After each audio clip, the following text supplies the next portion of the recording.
আমাদের সঙ্গে রয়েছেন উদয়দা। উদয়দা, আমরা এসছি ভারতরত্ন কিশোর কুমার গ্রুপ কলকাতার তরফ থেকে। আমাদের সঙ্গে ক্যামেরায় আছেন পার্থ মণ্ডল, পারফেক্ট নিউজ ইন্ডিয়ার তরফ থেকে। উনি এসছেন আমাদের সঙ্গে সহযোগিতা করার জন্য। তো আমরা একটা জিনিস জানি যে তুমি এই 50 বছর ধরে গুরুদেবের গান গাইছো, মানে গুরুদেব কিশোর কুমারের গান গাইছো। তো এই 50 বছর ধরে যে তুমি গান গাইছো, তুমি এনার গান গাইবার প্রবণতা তুমি কবে থেকে পেলে? আচ্ছা, প্রথমে এই নিউজ ইন্ডিয়া তরফে আমি জানাই আমার আন্তরিক শুভেচ্ছা, ভালোবাসা, আর তোমাকেও আমার আশীর্বাদ জানাই, ভালোবাসা জানাই আমাদের যে গ্রুপ আছে তাকে, তার হয়ে। আচ্ছা, যখন আমি ইঞ্জিনিয়ারিং পাস করলাম তখন ওই খুব আর্থিক সচ্ছলতার দরকার ছিল, কিন্তু ওই চাকরি করে হতো না। তখন ওই দাদার গানটা ভীষণভাবে মনকে নাড়া দিল। তো আমি একটু আধটু গান গাইতে পারতাম, আমার মা ভালো গাইতেন, মার থেকে এসেছিল গানটা। তারপরে ওনার গানটা আমাকে খুব উদ্বুদ্ধ করে, এবং আমি যা হয় আর কি, সব পাড়ার ছেলেরা যেটা প্রথম থেকে একটু আধটু গান গাওয়ার পর পাড়ার স্টেজে গায়, তারপরে সকলে ভালো লাগার পরে তারা আমাকে বিভিন্ন অনুষ্ঠানে আমন্ত্রণ করে।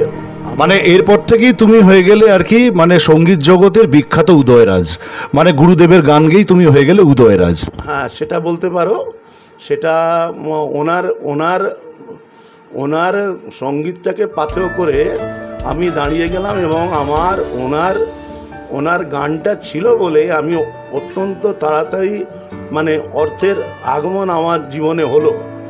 তাহলে আপনারা বুঝতে পারছেন যে আমাদের গুরুদেব কিশোর কুমার গাঙ্গুলি, ওনার গান গেয়ে কত মানুষ আজ পর্যন্ত জীবনে প্রতিষ্ঠিত হয়েছেন, প্রচুর মানুষকে আনন্দ দিয়েছেন।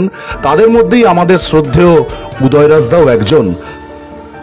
আচ্ছা উদয়দা, তোমাকে আরেকটা প্রশ্ন করবো, এটা আমাদের জানার খুব ইচ্ছা। তুমি তো গুরুদেবের সান্নিধ্যে ছিলে, তো আমাদের একটা প্রশ্ন আছে যে গুরুদেবের সামনে বসে তুমি গুরুদেব যে রেকর্ডিং করছেন, বোম্বে শহরে বলো বা কলকাতা শহরে বলো, তুমি এরকম গান তো নিশ্চয়ই ওনার সঙ্গে সঙ্গে বসে নিশ্চয়ই দেখেছো, সেই অভিজ্ঞতা যদি একটু বলো। অভিজ্ঞতা জানাই, সেটা আমার জীবনে আমরা দেখলাম যে একটা মানুষের মধ্যে যে কতটা ডিগনিটি থাকলে। কিশোর কুমার তখন মধ্যগগনে 1986-এর ঘটনা বলছি, দিনটা ছিল 25শে নভেম্বর। সেদিনকে আশাজি আমাদের আশা ভোসলে, উনি একটা গান ছিল ওই বইতেই, যে ভালোবাসা ছাড়া আর আছে কি, একটা গান ছিল। তো ওই গানটা কিশোর কুমার তখন একটা গান দুজনে মিলে গাইতেন, একটা মেয়ে গাইতেন আর একটা পুরুষ কণ্ঠ গাইতেন। তো ওই রেকর্ডিংটা প্রণবদাকে বলে ওইটা বোম্বে ল্যাবে আশাজিকে দিয়ে করানো হলো। তো আমি আশাজিকে সমস্ত স্কোরিংয়ের রেকর্ডিং ঠিক করে দিয়ে, এটি সাজিয়ে দিয়ে, লেখাটাকে সাজিয়ে দিয়ে, যেখানে প্রডিউসারের লোকজন বসে ওইখানটা আমি এসে বসেছি।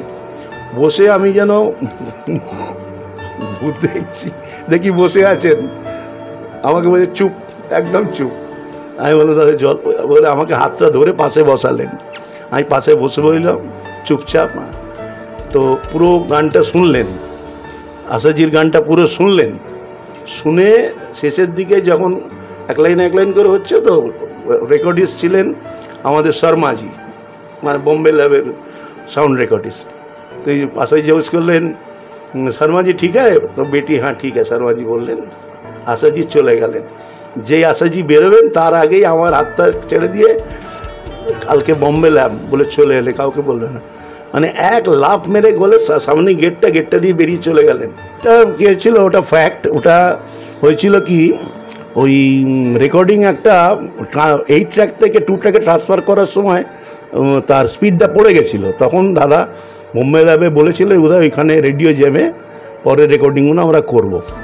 তো আমরা সেদিন সেই মতো 25 তারিখে, 25 কি 26 তারিখ অতটা মনে নেই, যাই হোক আমরা গিয়ে দাঁড়িয়ে আছি, আমি এবং সুরকার অজয় দাস। তো দাদার গাড়ি এসছে, দাঁড়িয়েছে, কিন্তু আনফর্চুনেটলি সেই বিল্ডিংয়ে লিফট খারাপ হয়ে গেল। লিফট খারাপ হয়েছে, এখন তো অজয় দাসের মাথায় এত দাদা চলে যাবে, উঠতে পারবে না। তখন অলরেডি 2টো স্ট্রোক ওনার হয়ে গেছে। তো আমি গেলাম, আমায় বললাম তুমি গিয়ে বলো, আমার ভয় করছে। তো আমি গেলাম, গিয়ে দাদাকে বললাম দাদা আজকে তো রেকর্ডিংটা হবে না।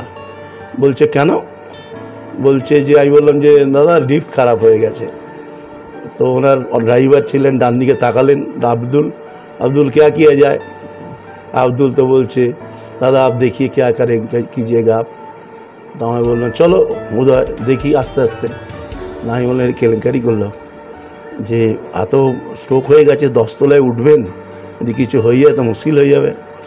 যাই হোক উনি তো নাছড়বান্ধা চলো চলো চলো। তো আস্তে আস্তে আমরা উঠছি, আবার কাঁধে হাত দিয়ে উনি আস্তে আস্তে উঠলেন, 2টো করে সিঁড়ি উঠছেন, দাঁড়াচ্ছেন। ইন দ্য মিন টাইম মামাই উনি জিজ্ঞেস করলেন তো এরকম গান বাজনার কথা। আমি বললাম দাদা আপনার এই গান বাজনা করেই আমি খানিকটা থিতু হয়েছি জীবনে। তাহলে আপনারা বুঝতে পারলেন যে উদয়দা কতটা গুরুদেব কিশোর কুমারের সান্নিধ্যে ছিলেন এবং কত কি গুরুদেবকে নিয়ে উনি দেখেছেন এবং কত অভিজ্ঞতা। আর এরম মানুষের সঙ্গে থেকে এরম মানুষের জন্য আমরা ভারতরত্ন কিশোর কুমার গ্রুপ কলকাতার তরফ থেকে যে 50 বছর পূর্তি উৎসব করতে পারছি, আগামী 18ই এপ্রিল 2025 আমরা এই অনুষ্ঠানটি করব। আপনাদের সবার কাছে আমন্ত্রণ রইল, আপনারা যারা যারা পারবেন আসবেন তপন থিয়েটার হলে। ধন্যবাদ উদয়দা। আপনারা যারা দেখছেন বা শুনছেন আমাদের সঙ্গে থাকুন, দেখতে থাকুন, আমাদের সাথে থাকুন। আমরা আগামী দিনে আবার আসবো আমাদের গুরুদেব কিশোর কুমারকে নিয়ে অনেক তথ্য নিয়ে এবং আমাদের অনেক আবেদন নিয়ে। আশা করি আপনারা সবাই আমাদের সঙ্গে থাকবেন।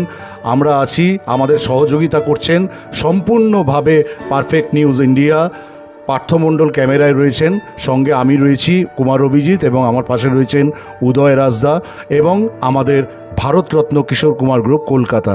আপনারা সবাই ভালো থাকবেন, সুস্থ থাকবেন। ধন্যবাদ।